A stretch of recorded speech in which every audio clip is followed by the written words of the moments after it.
Hello, wine community. Stephen here from the Napa Valley Wine Academy content team with an update on what is new in membership.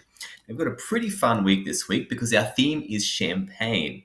Most of you are going to love champagne, and I am not the exception to that. So, obviously, we'll talk about Pinot, we'll talk about Chardonnay, grapes that we've released previously, and I think it's worth reviewing these grapes. They're very important.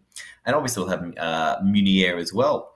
But you might have seen we've got Pinot Blanc sitting there. So let's check that out. Now, you're probably thinking, well, Pinot Blanc, that's not really a champagne grape. Why are we chatting about Pinot Blanc in Champagne Week? Well, there are a few producers who grow and use Pinot Blanc in their champagnes, which I think is really cool. Now, Pinot Blanc is really versatile. If you can see here, the sweetness can be completely dry up to incredibly luscious wines.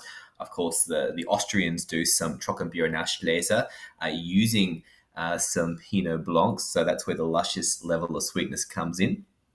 The Italians would use it as a dry grape, as Pinot Bianco. So very versatile. And so sometimes it is mistaken for Chardonnay, which I thought was pretty cool. So if we look at where it's grown, it is grown around the world, but major regions are going to be France, Germany, Austria, and Italy, a little bit in the USA as well. So a pretty cool grape, I think pretty understated, pretty not given the credit it deserves as part of the Pinot family.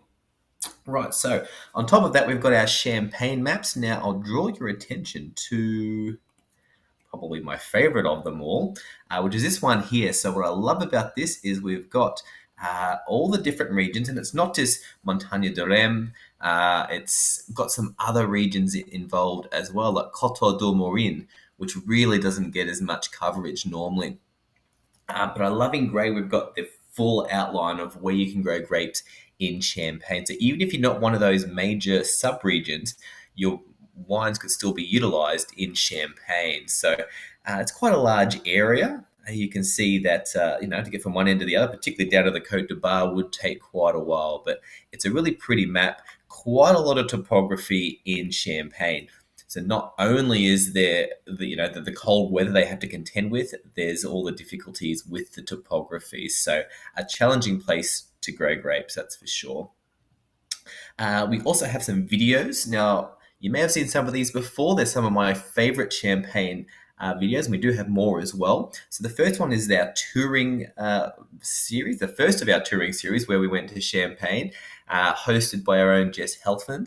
What I love about this is it's basically about what you'd want to do if you go to Champagne on a bit of a wine trip. So really neat little webinar there. We then have our Mastering Champagne Styles led by Peter Marks, which I think is really fun because I think sometimes we forget that champagne is has a really versatile range of styles, dry to sweet, different flavor profiles depending on how long it's been aged for. So Peter walks you through that. And finally, the Wine Masters TV do a great job giving about a 30-minute masterclass on champagne. And those guys are a lot of fun. Finally, not necessarily a champagne theme, but we do have our latest article of the week. It is the daiquiri, and our new addition this week is rum.